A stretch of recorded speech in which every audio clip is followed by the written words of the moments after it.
তোমাদেরকে আমোদ প্রমোদ করার জন্য, ফুর্তি করার জন্য দুনিয়ায় পাঠাই নাই।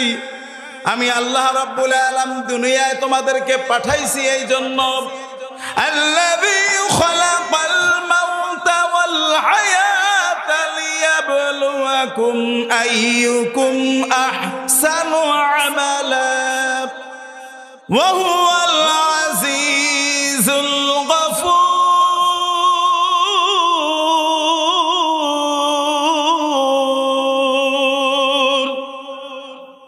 আমি আল্লাহ তাআলা জীবন আর মরণ দিয়ে মানুষকে দুনিয়ার জীবনে, মানুষকে পৃথিবীর বুকে আমি আল্লাহ তাআলা পাঠাইছি একটা উদ্দেশ্য নিয়ে।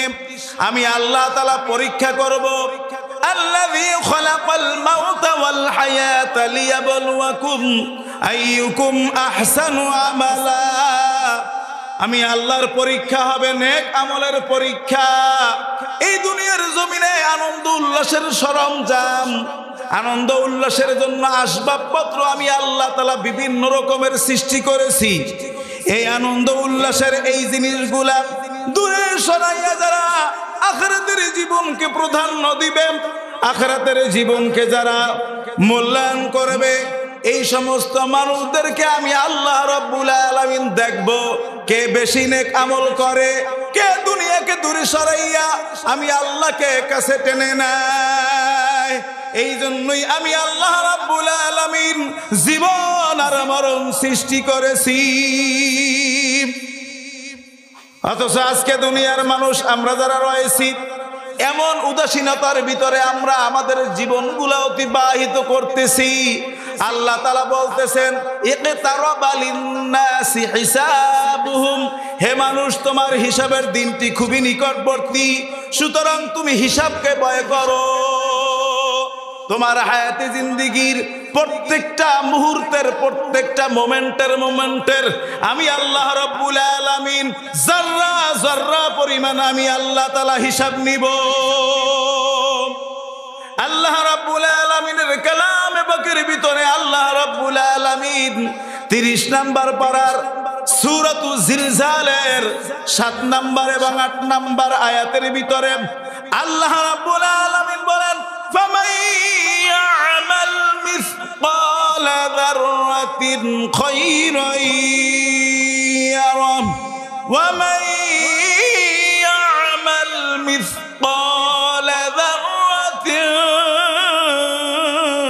শাররান ইয়ারা। এ দুনিয়ার মানুষ, এমন একটা দিন সামনে আসতেছে যেই দিন আল্লাহ রাব্বুল আলামিন তেলাওয়াতকৃত এই সূরাটির পূর্বের আয়াতগুলোতে আল্লাহ তাআলা বলেন ইয়াউমা ইযিন তুহাদ্দিসু আখবারাহা, জমিনগুলো আল্লাহ তাআলার কাছে বলে দিবে কখন কোন মুহূর্তে এই জমিনের উপরে বসে, এই জমিনের উপরে দাঁড়িয়ে, এই জমিনের উপরে শুয়ে আমি কখন কোন মুহূর্তে একটা জাররা পরিমাণ ভালো আমল করেছি। জমিন সাক্ষ্য দিবে আল্লাহ পাকের দরবারে এই জমিনের উপরে দাঁড়িয়ে বসে কিংবা শুয়ে শুয়ে কখন আমি একটা খারাপ কাজ করেছি। সুতরাং এই হিসাবের দিনটি তোমাদের প্রত্যেকের সম্মুখে, এই হিসাবের দিনটির ব্যাপারে তুমি সচেতন থাকো, তুমি চিন্তা করো।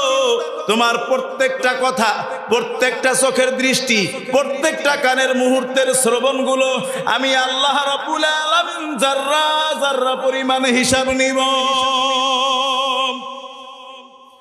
আল্লাহ রাব্বুল আলামিন বলেন সূরা বনী ইসরাঈলের ভিতরে বলেন ইন্নাস সামআ ওয়াল বাসারা ওয়াল ফুআদা কুল্লু উলাইকা কানা আনহু মাসউলা।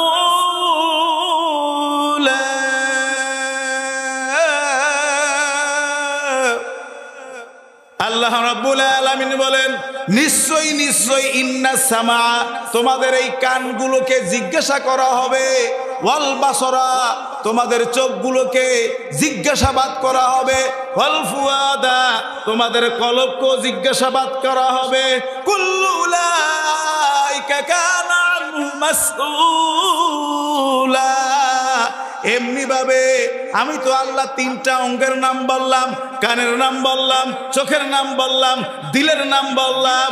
এরপরে যে বাকি যে অঙ্গগুলো আছে এই অঙ্গগুলো সম্পর্কেও আমি আল্লাহ রাব্বুল আলামিন কিয়ামতের ময়দানে জিজ্ঞাসা করব। কানকে জিজ্ঞাসা করলে আল্লাহ তাআলা কি পাইবেন? এই কানের মাধ্যমে আমি দুনিয়ার জীবনে কি শ্রবণ করেছি, কি শুনেছি? এই কান দিয়ে আমি কি কোরআনের কথা শ্রবণ করেছি? এই কান দিয়ে কি আমি আল্লাহ রাসূলের হাদিস শ্রবণ করেছি? এটা জিজ্ঞাসা করবেন আল্লাহ তাআলা। নাই কান দিয়ে আমি গান শুনেছি। আল্লাহ তাআলা চোখের মাধ্যমে জিজ্ঞাসা করবেন চোখকে, এ চোখ বলে দাও, বলে দাও তোমার মাধ্যমে আমার এই গোলাম, আমার এই বান্দা কি কি দেখেছে? কোরআনের দিকে তাকিয়ে আমি আল্লাহর দেওয়া সময়গুলো অতিবাহিত করেছে, নাকি এই দুনিয়ায় অশ্লীলতার যত ভিডিও রয়েছে, এই অশ্লীলতার যত মুভি রয়েছে, যত গান নোবেল নাটক রয়েছে, এগুলা তোমার মাধ্যমে দেখেছে, নাকি আমি আল্লাহর কোরআন পড়েছে তোমার মাধ্যমে দেখে দেখে? আমার প্যারা নবী আঁকাই নাম ধরতে জিদানি মদিনা, দু জাহানের বাদশা আহমদ নবী মুহাম্মদ নবী হুজুর পূর্ণ সাল্লাল্লাহু আলাইহি ওয়াসাল্লামের পবিত্র পাক জবান মুবারকের হাদিসগুলো পরে পরে শ্রবণ করেছে। আল্লাহ রাব্বুল আলামিন বলতেছেন, এ দুনিয়ার মানুষ তোমরা কি বেখবর রয়েছো? এই আখিরাতের জীবন সম্পর্কে, হিসাব নিকাশের দিন সম্পর্কে তোমরা বেখবর রয়েছো। তোমরা ধারণা করেছো দুনিয়া হলো eat and drink be merry, খাবো দাবো ফুর্তি করব, কয়েকদিন থাকার পরে দুনিয়া থেকে চলে যাব। দুনিয়ায় আমি ছিলাম না, থাকতেও পারবো না। যেই কয়দিন আছি আনন্দ প্রমোদ করব, উল্লাস করব, নাচ গান, ভিসিআর টেলিভিশন, বন্ধু বান্ধবের সাথে আড্ডায় সময় অতিবাহিত করে দেব। আল্লাহ বলে না না না, তোমার প্রত্যেকটা মোমেন্ট সম্পর্কে তোমাকে জিজ্ঞাসাবাদ করা হবে। শুধু জিজ্ঞাসাবাদই করবো এমনটা না, আল্লাহ বলে মা ইয়ালফিযু মিন কাওলিন ইল্লা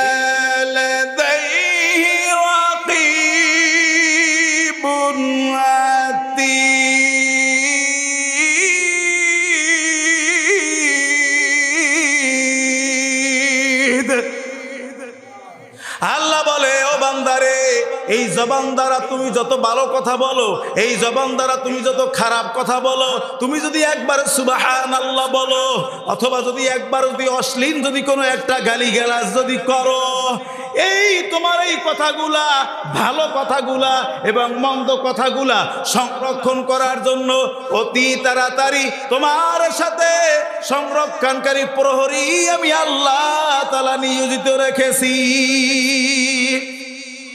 তোমার প্রত্যেকটা কথা লিপিবদ্ধ করার জন্য, সংরক্ষণ করার জন্য আমি আল্লাহ তাআলা তৎপর প্রহরী নিয়োজিত রেখেছি। আমি আল্লাহ তাআলাকে ভয় করো, হিসাবের দিন তোমার সম্মুখে, কথা বলেন ঠিক কিনা? এখন আজকে আমি দুনিয়ায় আছি এমন, ও আমার প্রিয় এলাকাবাসী মনটারে বুঝান, যাদের সাথে একসাথে চলাফেরা করেছেন, একসাথে খেলাধুলা করেছেন, একসাথে স্কুলে গিয়েছিলেন, একসাথে মার্কেট করেছিলেন, আজকে তাদের ভিতর থেকে কত মানুষ দুনিয়ায় নাই। আল্লাহ তাআলা আপনাকে আমাকে বাঁচাইয়ে রাখছেন, এর মানেই হলো আল্লাহ তাআলা আপনাকে আমাকে নেক আমল করার সুযোগ দিতেছেন। এই সুযোগটা পাইয়া যারা মাওলার দেওয়া সময় মাওলার কাছে যারা ব্যয় করবে না, এদেরকে আমার আল্লাহ তাআলা কিয়ামতের ময়দানে কঠিন ভাবে পাকড়াও করবেন। সন্দেহ নাই, সন্দেহ নাই, কোনো সন্দেহ নাই। এ দুনিয়ার মুসলমান, এই জন্য সবসময়ের জন্য সচেতন থাকতে হবে। মুসলমানের প্রত্যেকটা মুহূর্তের প্রত্যেকটা কার্যকলাপের হিসাব আমার আল্লাহ তাআলা পুঙ্খানুপুঙ্খভাবে নিবেন, যাররা যাররা পরিমাণ নিবেন। এই জন্য পবিত্র কুরআনুল কারিমে আল্লাহ তাআলার বরকতময় পবিত্র কুরআনুল কারিমের 31 নাম্বার একটি সূরা, এই সূরাটির নাম হলো সূরাতুল লুকমান। নবী ছাড়া, রসুল ছাড়া সাধারণ মানুষের নামে আল্লাহ তাআলা একটা সূরার নামকরণ করেছেন। লোকমান কোন নবী না, লোকমান কোন রাসূলও না। আল্লাহ তাআলা এই লোকমান নামে একটি সূরা আল্লাহ তাআলা অবতীর্ণ করেছেন। এত জ্ঞান ছিল, এত তার বুদ্ধি বিচক্ষণতা ছিল। একদিন তিনি কোন একটা মাজলিসে মানুষের সম্মুখে আলোচনা করতেছিলেন। এত সুমধুর আলোচনা তিনি করতেছিলেন। এই আলোচনার ভিতর দিয়া একটা মানুষ উঠিয়া যাইয়া বলতেছেন, হযরত যদি বেয়াদবি মনে না করেন আপনাকে একটা প্রশ্ন করতাম। হযরত লোকমান বলতেছে, হ্যাঁ আপনি প্রশ্ন করেন। বলতেছে, আপনি অমুক মাঠে আপনি মেষ চড়াতেন না, আপনি সেই লোকমান না? বলতেছে, হ্যাঁ ভাই, আপনি যে দেখেছিলেন মেষ চড়াতে, ওই লোকই আজকে আমি লোকমান হাকিম। এবার লোকটা বলতেছে, ভাই এত মর্যাদা, এত সম্মান, সুদূর থেকে দেশ দেশান্তর থেকে বিভিন্ন প্রান্ত থেকে আপনার কাছে মানুষ আসে কথা শ্রবণ করার জন্য, মাসালা জানার জন্য। এই এত মর্যাদা আপনি পেলেন কিভাবে? হযরত লোকমান হাকিম বলতেছেন, দুইটা আমলের মাধ্যমে আমি এই মর্যাদা লাভ করেছি, দুইটা আমলের মাধ্যমে সম্মান আমি অর্জন করেছি। এক নাম্বার হলো সদা সর্বদা সব সময়ের জন্য আমি সত্য কথা বলি। এক নাম্বার কি বলেন? এক নাম্বার কি? আমরা তো মিথ্যা কথা কোনো সময় বলি না। মিথ্যা কথাও বলে কসম খাইয়া, আছে না নাই? কথা বলেন। আল্লাহর নামে মিথ্যা খা, কসম খাইয়াও বলে। অন্তরের ভিতরে কোনো ভয় নাই, ভয় না থাকার কারণে আল্লাহর নামও মিথ্যা কসম কাটে। কথা বলেন ঠিক কিনা? লোকমান হাকিম বলতেছেন, আমার জীবনে আমি সদা সর্বদা সত্য কথা বলি। এক নাম্বার আমল হলো আমার সত্য কথা বলার আমল। দুই নাম্বার হলো অহেতুক কথা, অহেতুক কাজকর্ম থেকে সব সময়ের জন্য আমার নিজেকে আমি নিজে বাঁচাইয়া রাখি। দোকানে যারা বসে আছে এরা মনে হয় খুব প্রয়োজনীয় কাজের জন্য বসে আছে। কথা বলেন না কেন? যারা বিভিন্ন জায়গায় আড্ডায় যারা রয়েছে এরা খুব গুরুত্বপূর্ণ এক আলোচনা করতেছে। হ্যাঁ, এখন পর্যন্ত মাজলিসে আসতে পারে নাই, এদের কবরের কোনো ভয় নাই। কথা বলেন ঠিক কিনা? মরতে যে হবে, দুনিয়া যে ছাড়তে হবে, এই ব্যাপারে তাদের কলবের ভিতরে এখন পর্যন্ত কোনো চিন্তাই আসে নাই। অথচ দুনিয়ার প্রত্যেকটা মানুষ প্রত্যেকটা মুহূর্তের জন্য কবরের চিন্তা করা দরকার আছে না নাই? কবর পথে যাত্রী তুমি, কয়দিন থাকবা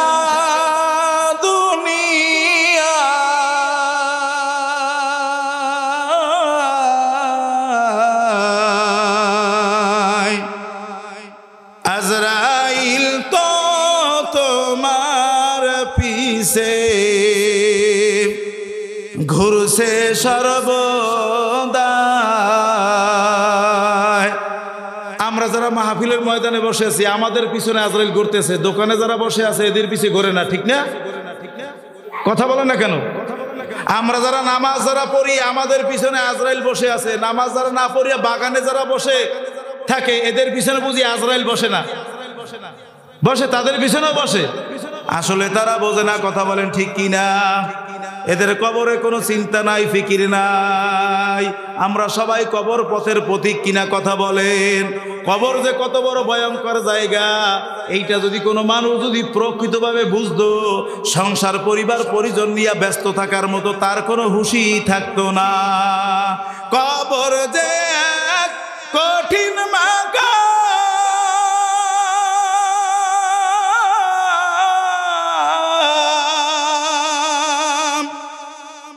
পারবে দ্বারা পাপি তামাম।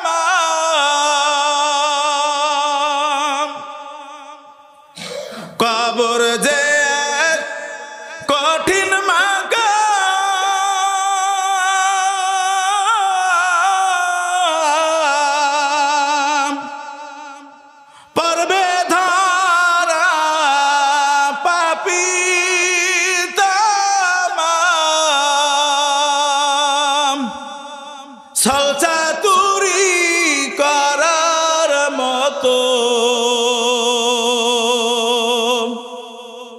ছলচাতুরি করার মতো জায়গা সে তো না।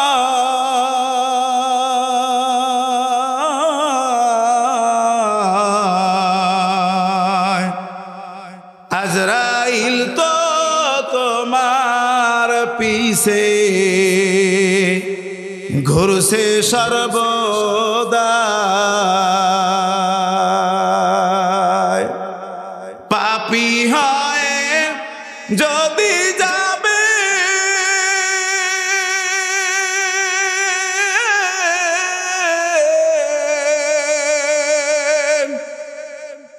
সুখের পরশ নাহি পাবে, পাপী হয় যদি যাবে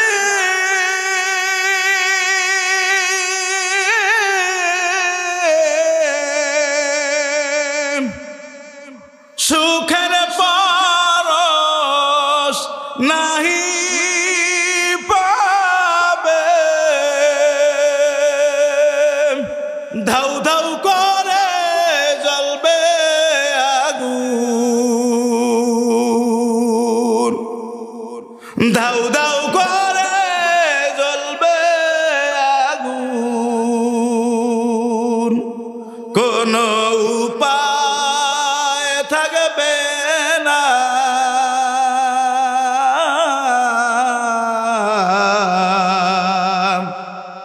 আজরাইল তো তোমার পিছে ঘুরছে সর্বদা, কবর পথে যাত্রী তুমি, কয়দিন থাকবা দুনিয়া।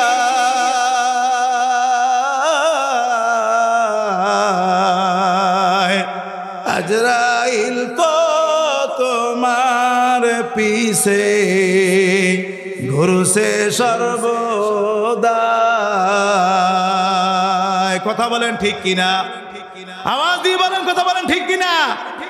আপনার আমার পিছনে আজরাইল প্রতিদিন অপেক্ষা করতেছে মাওলায়ে কারীমের হুকুম। মাওলায়ে কারীমের হুকুম কি? ফাইযা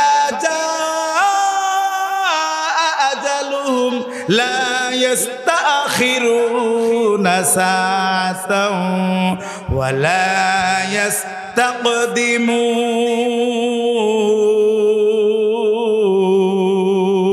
ইস্তাকদিমুন। আল্লাহ তাআলা বলতেছেন প্রত্যেকটা মানুষকে আমি আল্লাহ তাআলা সুনির্ধারিত সময় সীমা নির্ধারণ করে দিয়েছি। এই নির্ধারিত সময়টা যখন উপস্থিত হয়ে যাবে, হোক সে বাংলাদেশের প্রেসিডেন্ট, হোক সে আমেরিকার ডোনাল্ড ট্রাম্প, কথা বলেন ঠিক কিনা? হোক না সে বাংলাদেশের প্রধানমন্ত্রী শেখ হাসিনা, হোক না সে এই মুলগ্রাম কেন্দ্রীয় বাজারের মসজিদের ইমাম সাহেব হাফেজ ইনসানুল্লাহ, কথা বলেন ঠিক কিনা? হোক না আজকের এই ময়দানে এই মুহূর্তে মাহফিলরত মাওলানা আল মামুন সাহেব কিনা, আল্লাহ তাআলা বলতেছেন যখন যেই মুহূর্তে কোন মানুষের ওই নির্ধারিত সময়টা যখন উপস্থিত হয়ে যাবে, ও প্রেসিডেন্ট, তোমার প্রেসিডেন্ট গিরি যদি করা আরো বাকি থাকে, বাকি সময় তোমাকে আর দেওয়া হবে না। আল মামুন, তোমার যদি মাহফিল করা এখনো বাকি থাকে, তোমাকে আর পরবর্তী কথা বলার আর কোনো সুযোগ দেওয়া হবে না, কথা বলেন ঠিক কিনা? এ দোকানদার, একটা জাব বন্ধ করেছো আর দুইটা জাব বাকি আছে, এই মুহূর্তে যদি তোমার সুনির্ধারিত সময়টা যদি উপস্থিত হয়ে যায়, আর দুইটা জাব তোমাকে বন্ধ করার সুযোগ আমার আল্লাহ দিবেন না, কথা বলেন ঠিক কিনা? তুমি ধান কাটতেছো, জমির ভিতরে ধান কাটতেছো, 10 কাঠা জায়গা তুমি আজকে দাইবে নিয়াত করছো, 8 কাঠা ধান তোমার কাটা হয়েছে, 2 কাঠা এখন বাকি আছে। ইতিমধ্যে তোমার সেই সুনির্ধারিত সময়টা এসে গেছে, তোমার হায়াতি জিন্দেগির শেষ লগ্ন এখন উপস্থিত, তোমাকে আর 2 কাঠা ধান কাটতে দেওয়া হবে না, কথা বলেন ঠিক কিনা? ঘরের ভিতরে আমার স্ত্রী রান্না সুন্দর সুন্দর রান্না করেছেন, কেবলমাত্র এক পদ দিয়ে আমি খানা খেয়েছি, আরো দামি দামি ভালো ভালো 3-4 পদ 3-4 আইটেমের খাবার এখনো বাকি আছে। আল্লাহ বলেন ফাইদা জাআ আজালুহুম লা ইস্তাখিরুনা সাআতাও ওয়া লা ইস্তাকদিমুন। তোমার জীবনের শেষ লগ্ন উপস্থিত, আর 3 আইটেমের খানা তোমার খাওয়ার সম্ভব হবে না। কথা বলেন ঠিক কিনা? আমরা বলি না সমাজের ভিতরে, আরে লোকটা মারা গেছে ভাত খাইতে বইয়া। আল্লাহ বলে এই ভাত খাওয়া অবস্থায় তার মৃত্যু হবে, লিখে দিয়েছেন আমি আল্লাহ। কথা বলেন ঠিক কিনা? দোকানদারি করতেছে, দোকানদারের ভিতরে বাড়িতে আর যাইতে পারে না, এই দোকানের ভিতরে স্ট্রোক করে মারা গিয়েছে। আল্লাহ বলে দোকানের ভিতরেই আমি আল্লাহ তাআলা মৃত্যুর স্থান নির্ধারণ করেছিলাম। এই জন্য প্রত্যেকটা মানুষকে সব সময়ের জন্য চিন্তা ফিকির করতে হবে, এই যে বাজারে আমি আগমন করেছি, আমার আর বাড়ি না যাওয়া হইতে পারে। কথা বলেন ঠিক কিনা? এই যে মাহফিলের ময়দানে আমি এসেছি, আমার বাড়ি যাওয়া নাও হইতে পারে। সব সময়ের জন্য মনে করতে হবে প্রত্যেকটা সকালকে, এই সকালই আমার জীবনের শেষ সকাল, আমার জীবনে আর হয়তো বা দুপুর আসতে নাও পারে। দুপুরের সময় মনে করতে হবে এই দুপুরই আমার জীবনের শেষ দুপুর, আমার জীবনে হয়তো বা বিকেল আর না আসতে পারে। বিকেলবেলা যদি হায়াত পায়, বিকেল বাবার দিলটাকে বুঝাইতে হবে, হে দিন তোমার জীবনে আর কখনো কোনো দিন হয়তো বা রাত নাও আসতে পারে।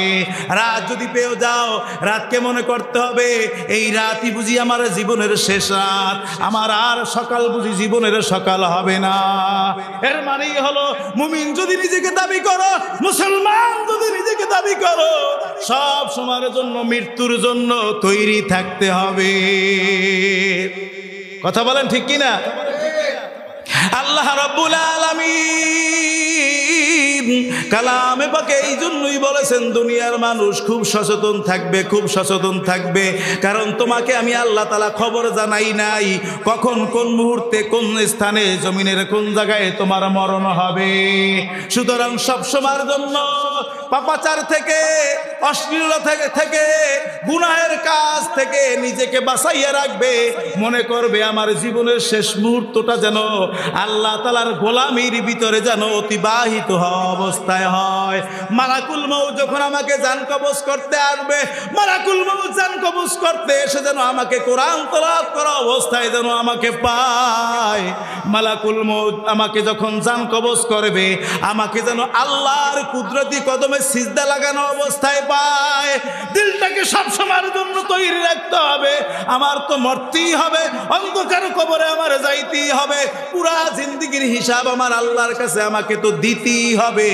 সুতরাং যখন আল্লাহকে যখন আমার দিতেই হবে, আমি আল্লাহকে এমন ভাবে দিব যে আল্লাহ আমার কাছে হিসাব নিতে লজ্জাবোধ করবে। এমন ভাবে নিজেকে সাজাইতে হবে, মালাকুল মউত এসে গেছে, এসেই দেখবে বান্দা রোজা অবস্থায় আছে। মালাকুল মউত এসে গেছে দেখবে বান্দা তাহাজ্জুদ নামাজের মুসল্লায় দাঁড়িয়ে আছে। মালাকুল মউত এসে গেছে, আজরাইল আলাইহিস সালাতু ওয়াস সালাম এসে গেছে, এসে দেখে বান্দা সুবহানাল্লাহি ওয়া বিহামদিহি সুবহানাল্লাহিল আযীম। আল্লাহ রাসূল বলে, হে আমার উম্মতেরা, তোমরা এই জিকিরটা বেশি বেশি করো, যেই জিকিরটা হবে ওজনের পাল্লায় খুব ভারী, জবানে হবে খুবই হালকা। সাহাবায়ে কেরামগণ আরজ করলেন, ইয়া রাসূলুল্লাহ, সেই জিকিরটা কি, সেই তাসবিহটা কি? আল্লাহ রাসূল বললেন, সুবহানাল্লাহি ওয়া বিহামদিহি সুবহানাল্লাহিল আযীম। মালাকুল মউত এসে যেন দেখে আমার হাতে তসবিহ নিয়ে আমি সুবহানাল্লাহ, আলহামদুলিল্লাহ, আল্লাহু আকবার, জিন্দেগির গুনার কথা স্মরণ করিয়া আস্তাগফিরুল্লাহ যেন পাঠে যেন আমি নিমজ্জিত থাকি। এমন অবস্থায় যদি আমাকে মালাকুল মউত যদি পেয়ে যায়, আমার মরণ হবে ঈমানের হালতে। কথা বলেন ঠিক কিনা? আমাদেরকে পাবে কোন অবস্থায়? এরকম তাকান,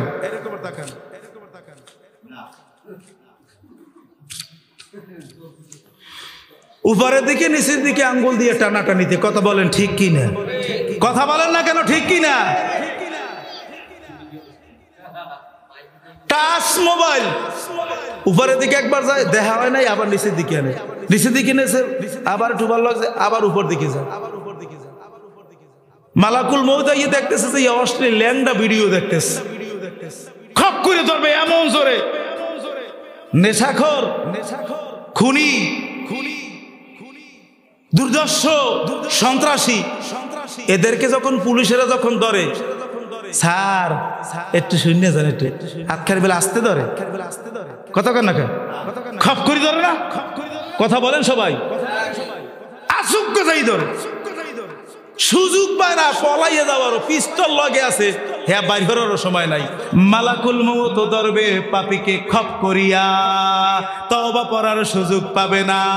এখন দোকানে বসিয়ে বলে আমার boss young, I am a young generation, আমি একজন ইয়ং যুবক, আমার কি এখন তসবিহ পড়ার সময়? আমার কি এখন মাথায় টুপি দিয়ে হাঁটার সময়? এখন কি দাড়ি রাখিয়া চলাফেরার সময়? সময় আসবে যখন, তখন এমনি এমনি ঠিক হয়ে যাবে। আমাদেরও এই ইয়ং জেনারেশনের যাদের বাবা রয়েছে তারাও এরকমের বলে, ওর তো এখন ঘুমান্যের সময়, কি ফজরের সময়, শীতে উঠে যাওয়ার সময়, আমার সময় হয়েছে মরণের, আমি যাই ওই মসজিদে। কথা বলেন ঠিক কিনা? আল্লাহ তাআলা বলেন পাপীদেরকে আল্লাহ তাআলা এমন ভাবে ফেরেশতাদের মাধ্যমে পাকড়াও করাইবেন, তওবা করার সুযোগ পাবে না। ওই সন্ত্রাসী, ওই নামি দামি, ওই বাটপার পলাইয়ে যাওয়ার যেমন দুনিয়ার জমিনের প্রশাসনের হাত থেকে পারে না, সুযোগ পায় না, ঘরের ভিতরে ঘেরাও করে ফেলাই দিয়েছে। এখন দরজা জানলা ভাঙে যাওয়ার কোনো কায়দা নাই। কয়জন? কয় 32 জন আইছিল।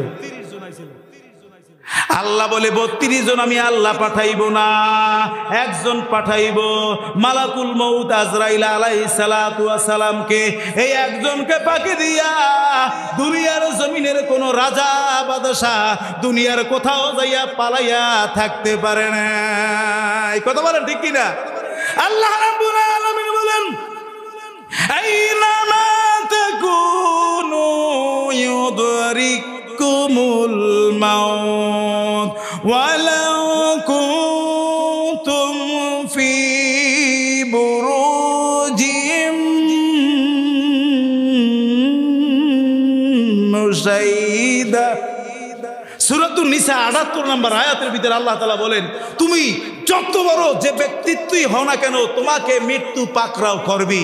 তুমি যদি একটা লোহার সিন্দুক যদি বানাও, ওর ভিতরে যদি অবস্থান করো, অক্সিজেন নিয়ে, খাবার নিয়ে, ডাক্তার নিয়ে, দুনিয়ার সব কিছু নিয়ে, তোমার যখন সুনির্ধারিত সময়টা এসে যাবে, ওই সিন্দুকের ভিতর থেকে মালাকুল মউত তোমার জানটা কবজ করে নিয়ে আসবে।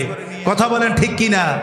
তুমি যদি আসমানে গিয়ে যদি পলায়ন করো, ওই আসমানে গিয়ে মালাকুল মউত আজরাইল আলাইহিস সালাতু ওয়াস সালাম তোমার জানটা কবজ করবে। তুমি যদি মাটির নিচে গিয়ে যদি পলায়ন করো, ওই মাটির নিচে আজরাইল আলাইহিস সালাতু ওয়াস সালাম গিয়ে তোমার জানটা কবজ করে নিয়ে আসবে। এই ধরার বুকে কত ভালো মানুষ ছিল, ভালো থেকে ভালো ছিল, আর খারাপ থেকেও খারাপ মানুষ ছিল। ভালো মানুষও নাই, খারাপ মানুষও নাই। একদিন যখন এই ভালো মানুষগুলা ছিল, এই খারাপ মানুষগুলা ছিল, আজ তারা নাই। এখন আমরা আছি, আমাদের জীবনে এমন একটা দিন আসবে আমরাও থাকতে পারবো না। কথা বলেন ঠিক কিনা? এই জন্য আল্লাহ রাব্বুল আলামিন বলেন ইকতারাবা লিন-নাসি হিসাবুহুম ওয়া হুম ফি গাফলাতিন মু'রিদুন। এ দুনিয়ার মানুষ, তোমার হিসাবের দিনটা খুবই নিকটবর্তী, অথচ তুমি উদাসীনতার ভিতরে তোমার দামি সময়টা অতিবাহিত করতেছো। তুমি তো জানো না, তুমি তো জানো না তোমার কাছ থেকে যাররা যাররা পরিমাণ হিসাব নেওয়া হবে। এই জন্য বলতে চেয়েছিলাম, সূরা লুকমানের ভিতরে আল্লাহ রাব্বুল আলামিনের একজন পেয়ারা বান্দা হযরত লুকমান হাকিম তার পুত্রকে ডাক দিয়ে বলতেছে, ইয়া বুনাইয়া ইন্নাহা ইন তাকু মিসকালা হাববাতিন মিন খারদালিন ফাতাকুন ফি সখরাতিন আও ফিস সামা আও ফিল আরদি ইয়াতি বিহাল্লাহ ইন্নাল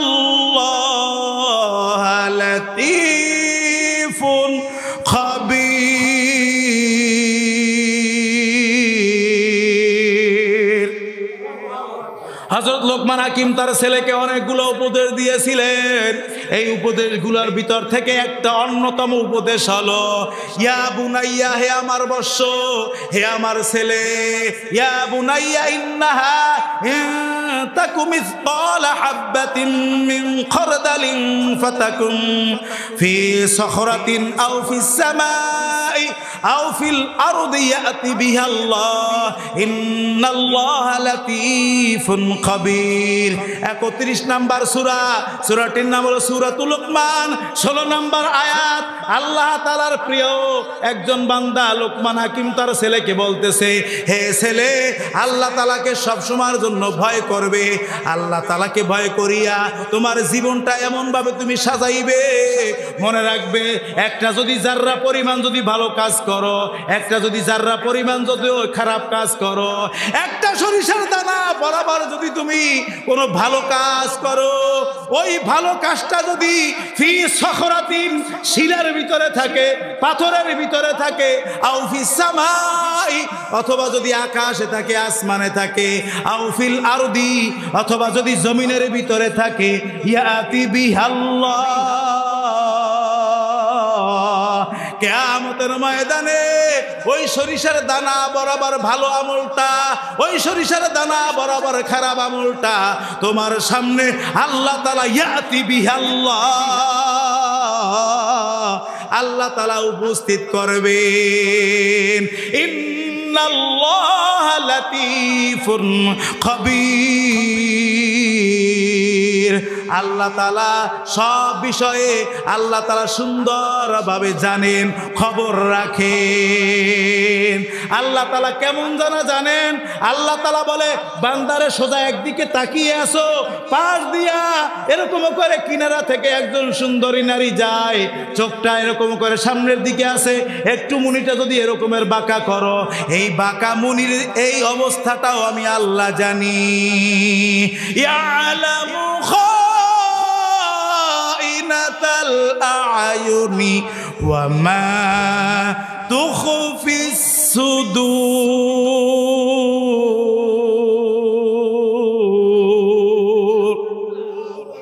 আল্লাহ বলেন, আল্লাহ বলে, চোখের যে খেয়ানত করতেছো, যারা নামাজ পড়ে, যারা নামাজ পড়ে না, যারা এরকম করে দিন মানে, যারা দিন মানে না, এরা যারা চোখের অপব্যবহার করে, চোখ দিয়ে আল্লাহ তাআলা যা দেখতে আল্লাহ তাআলা জায়েজ করেছেন, এইটা না দেখিয়া অন্য কোনো জিনিস দেখে। আল্লাহ বলে, এটাই হলো চোখের অপব্যবহার। এই চোখের অপব্যবহার যে তুমি করতেছো, এ সম্পর্কে আমি আল্লাহ ভালোভাবে অবগত রয়েছি। আর কলবের ভিতরে দুনিয়ার চিজ আর আসবাব নিয়া যেই বিভিন্ন রকমের ধারণা পোষণ করতেছো, ইয়ালামু খাইনাতাল আয়ুনি ওয়া মা তুখফিস সুদূর।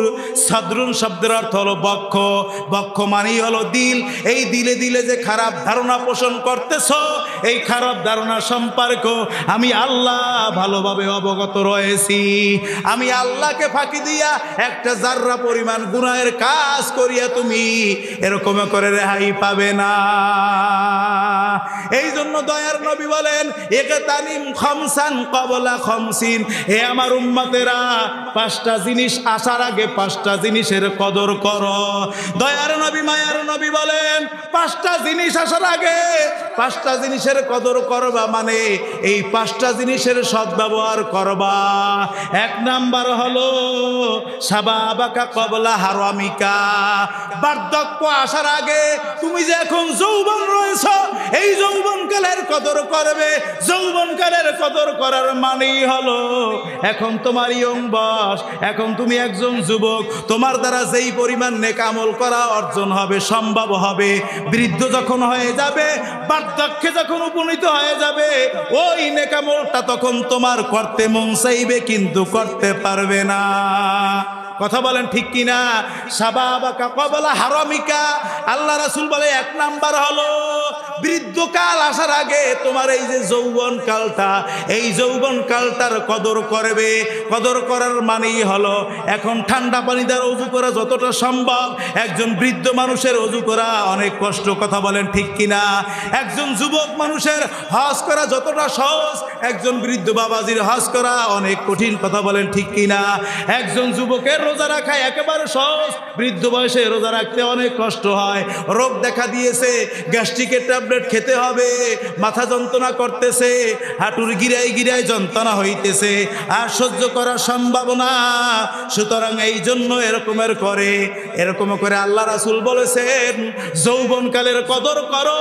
বৃদ্ধকাল আসলে পরে মনে চাইবে তোমার মসজিদে গিয়ে নামাজ পড়তে, কিন্তু তোমার ছেলেরা বলবে না না আব্বা যান, এই ফজরের নামাজে আপনার যাওয়ার দরকার নাই, কোন জায়গায় পাচার খেয়ে পড়ে যাবেন, বৃষ্টি বাদলের দিন, এখন মসজিদে আপনার যাওয়ার দরকার নাই।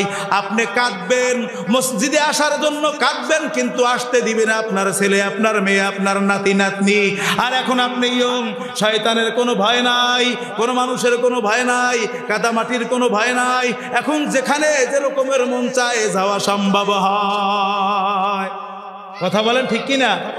যৌবনকালের ইবাদত আমার আল্লাহ অনেক অনেক পছন্দ করেন, কিন্তু এখন আজকের আমাদের ইয়ং জেনারেশন যারা আছে, এরা মোবাইল নিয়ে ব্যস্ত আছে, এরা মসজিদের দিকে ধাবিত হয় না। এদের ধারণা একটাই, আমার এখন পর্যন্ত সময় আসে না। এদের ধারণা, এদের কলবের ভিতরে শয়তান বুঝাইছে তোর এখন পর্যন্ত নামাজে যাওয়ার সময় হয় নাই, ওই জুমার নামাজ যা পড়তেছো, রোজার ঈদ আইলে পর যা পড়তেছো, ওইতেই যথেষ্ট, বেশি কথা নি লাগে নাই, কথা বলেন ঠিক কিনা? অথচ আল্লাহ বলেন আলাম ইয়ানি লিল্লাযিনা আমানু আন তাখশা কুলুবুহুম লিযিকরিল্লাহ।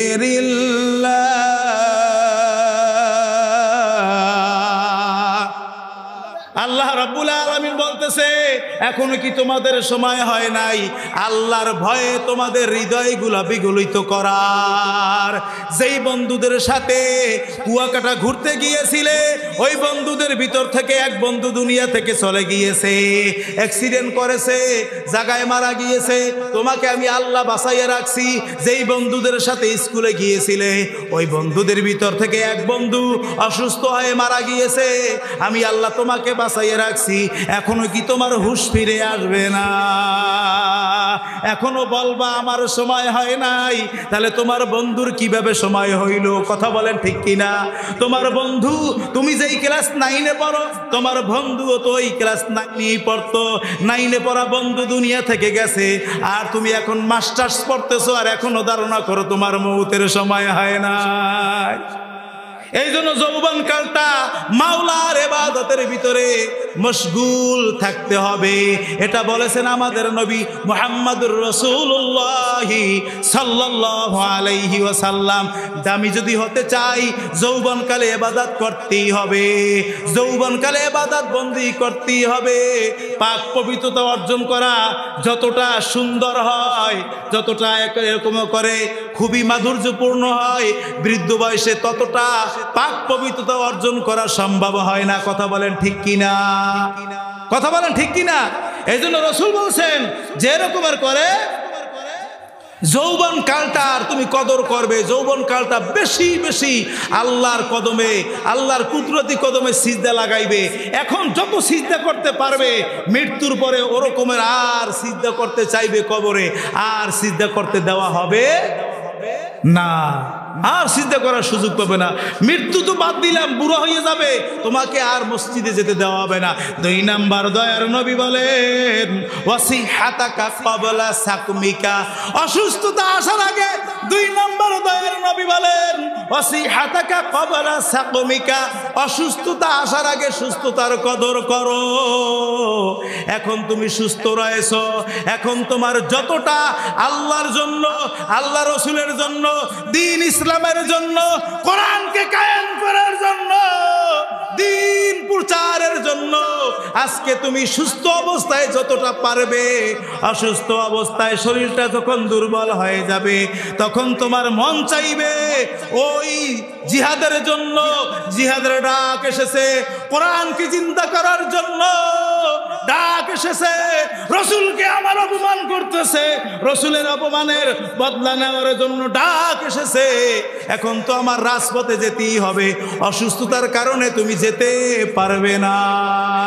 এই জন্য সম্মানিত হাজিরিন, আপনার আমার সুস্থতা হলো আল্লাহ তাআলার কাছে সবচাইতে বড় একটা নেয়ামত।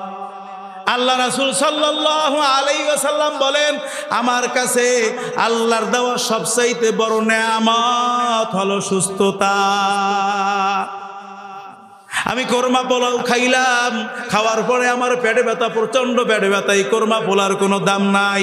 আমি একটু পুঁই শাক খাইলাম, একটু এরকম করে পেঁপে খাইলাম, আরামসে ঘুম দিলাম, এটাই আমার জন্য শান্তি। কথা বলেন ঠিক কিনা? গালিচায় আরামের বিছানায় আমি এরকম করে লাভ করলাম, কিন্তু রাতের বেলা আমার ঘুম আসে না। ফাইবারের বালিশে আমি মাথা লাগাইলাম, মাথা লাগানোর সাথে সাথে মাথা নিচের দিকে দাবিত হয়ে গেল, কিন্তু আমার দুই চোখে ঘুম আসে না।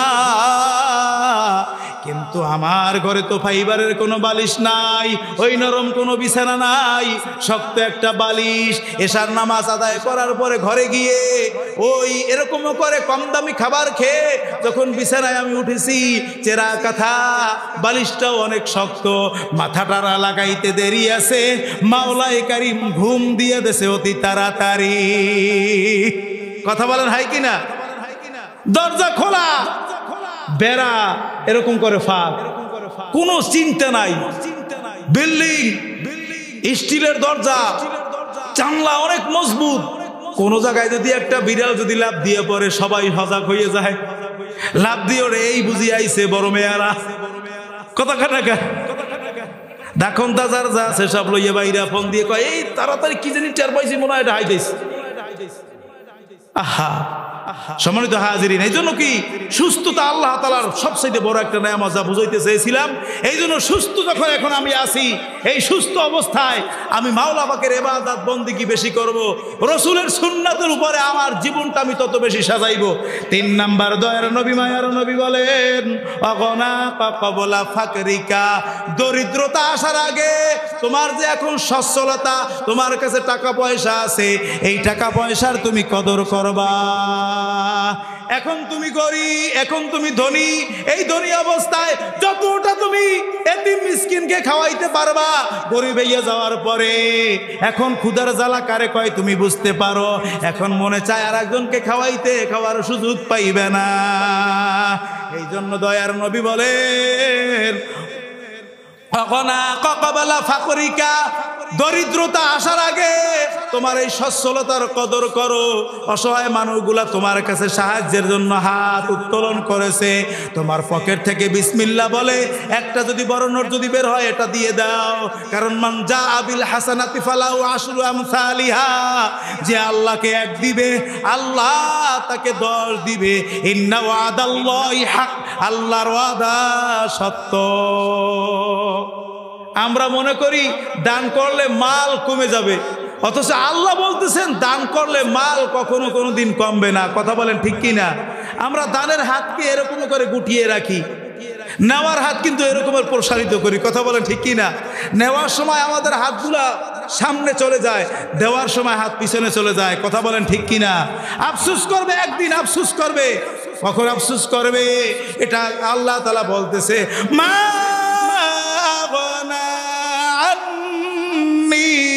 মালিয়া হালাকান্নি সুলতানিয়া।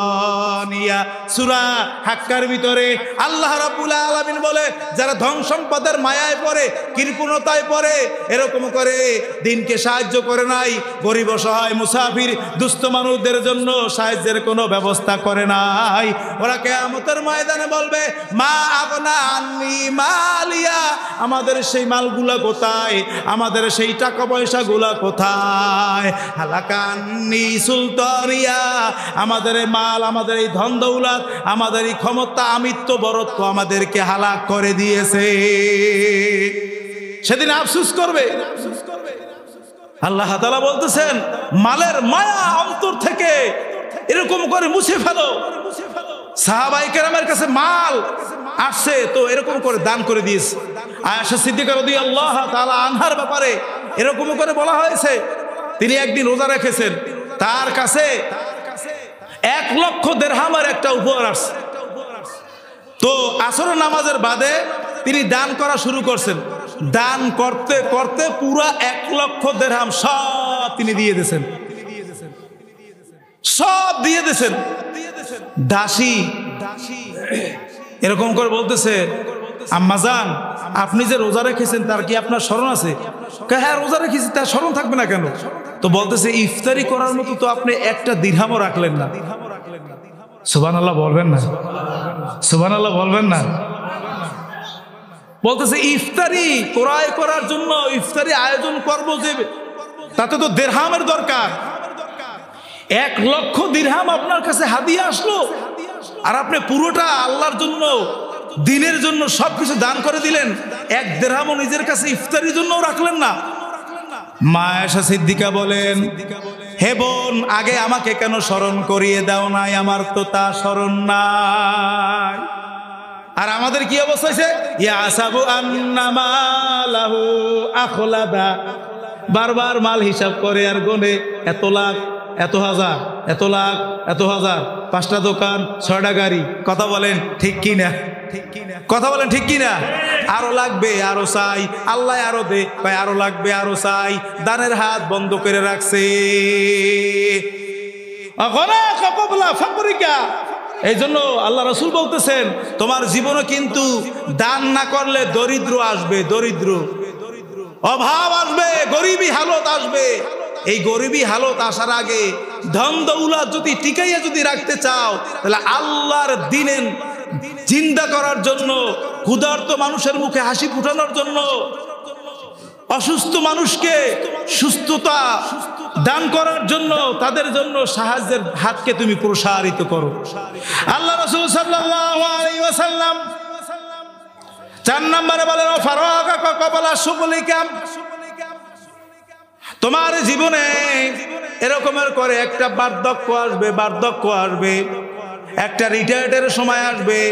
এই রিটায়ার্ডের সময়টা আসার আগে তোমার যে এখন সবকিছু করার একটা ক্ষমতা আছে, এই সময়ে তুমি বেশি বেশি এগুলো করে না। 5 নাম্বার, ওই হায়াতিকা ক্বাবলা মাউতিকা, মৃত্যু আসার আগে তুমি হায়াতে জিন্দেগির কদর করো। তোমার মৃত্যু আসবেই আসবে, মৃত্যু থেকে তুমি আমি কেউ রেহাই পাবো না। কুল্লু নাফসিন যায়িকাতুল মাউত, প্রত্যেকটা প্রাণীর অবশ্যই অবশ্যই মৃত্যুবরণ করতে হবে, দুনিয়া ছাড়তে হবে, দুনিয়া থেকে বিদায় নিতেই হবে। সুতরাং এই দুনিয়া থেকে যাওয়ার আগে আপনার আমার এই দুনিয়া থেকে জীবনটা সাজাইতে হবে। অদস্ত অনেকেই বলে এই দুনিয়া আমার এখানেই শেষ, মৃত্যুবরণ যখন হয়ে যাবে মৃত্যুর পরে আর কিছুই নাই। আমিও বলি তোমার কথাটা যদি সত্য যদি হয়, তুমিও বেঁচে গেলা, আমিও বেঁচে যাইব। কথা বলেন ঠিক কিনা?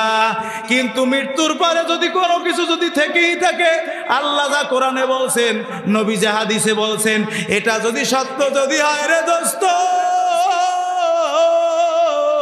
তোমার বদনসিব, তোমার বদনসিব, তুমি ধরা খাইয়া যাইবা, ভয়ঙ্কর ভাবে ধরা খাইয়া যাইবা। আল্লাহ তোমাকে বলবে খুদুহু ফাগাল্লু, ওরে ধরো, ওরে ধরো, ওরে শিকল দিয়া বাঁধো, সুম্মাল জাহিম সাল্লু, অতবার ওকে ওই জাহান্নামে ওই জ্বলন্ত শিকল দ্বারা বান্দা ভালো মতো শক্ত করিয়া বান্দা ওরে জাহান্নামে নিক্ষেপ কর। ওই দুনিয়ার জমিনের একটা ক্ষুদ্র নগণ্য নারী টেলিভিশনের ভিতরে দেখাইছিল, খবর বলছিল, ওই খবর বলনেওয়ালা একজন মহিলার খবর শুনিয়া বিশ্বাস করেছিল